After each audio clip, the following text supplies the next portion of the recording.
প্রশ্ন যাহা বিস্মরণ ঘটায় প্রকৃত সত্যের।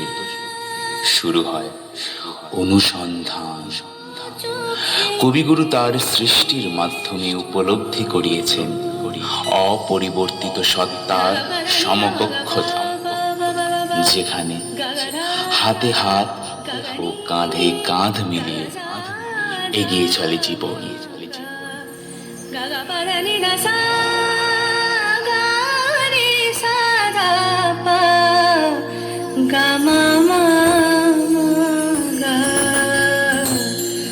লাগলো চোখে চিত্রাঙ্গদা।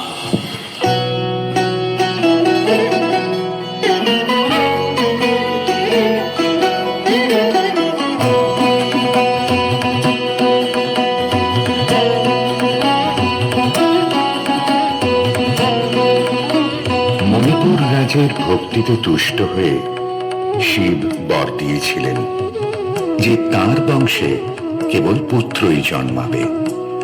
তৎসত্ত্বেও যখন রাজকুলে চিত্রাঙ্গদার জন্ম হল, তখন রাজা তাকে পুত্ররূপেই পালন করলেন।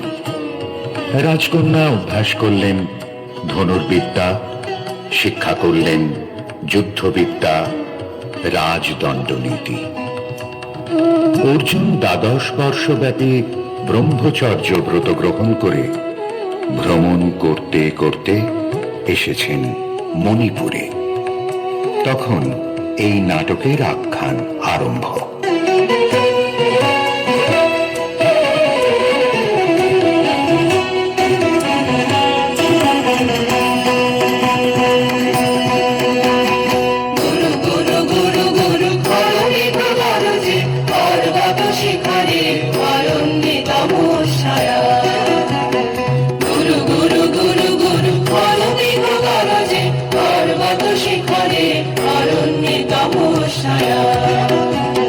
মুখরণীর ঝড় কালো কল্লোলে ব্যাধের চরণ ধ্বনি শুনিতে না পায় নিরুহরিণ দম্পতি চিত্র দেখো পদরখ চিহ্নরে ভাসিনি দেখে গেছে ওই পথ বঙ্ক করে দিয়ে গেছে পদে পদে গুহার সন্ধান। গুরু গুরু গুরু গুরু করমেঘ গরজে পর্বত শিখরে অরণ্যে তমসারা। অহো কি দুঃসহ স্পর্ধা, অর্জুনে যে করে অশ্রদ্ধা, সে কোনখানে পাবে তার আশ্রয়। অহো কি দুঃসহ স্পর্ধা, হা হা হা হা হা হা হা হা, বালকের দল মার কোলে যাও চলে নাই ভয়। অহো কি অদ্ভুত কৌতুক,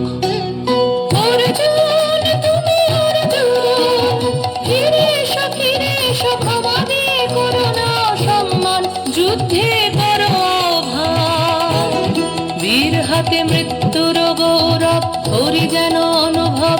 অর্জুন তুমি অর্জুন,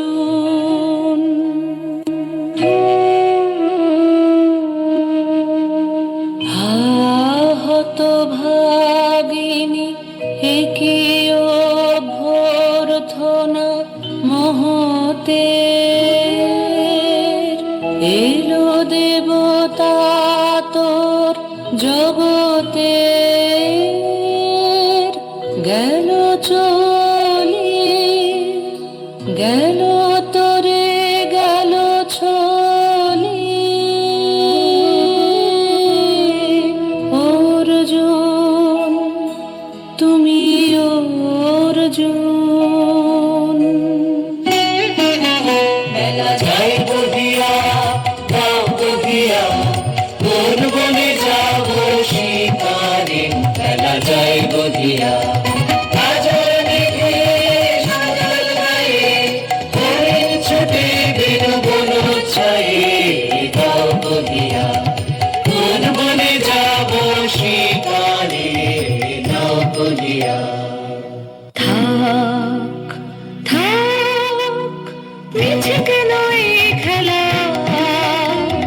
জীবনে হলো বিতৃষ্ণা আপনারও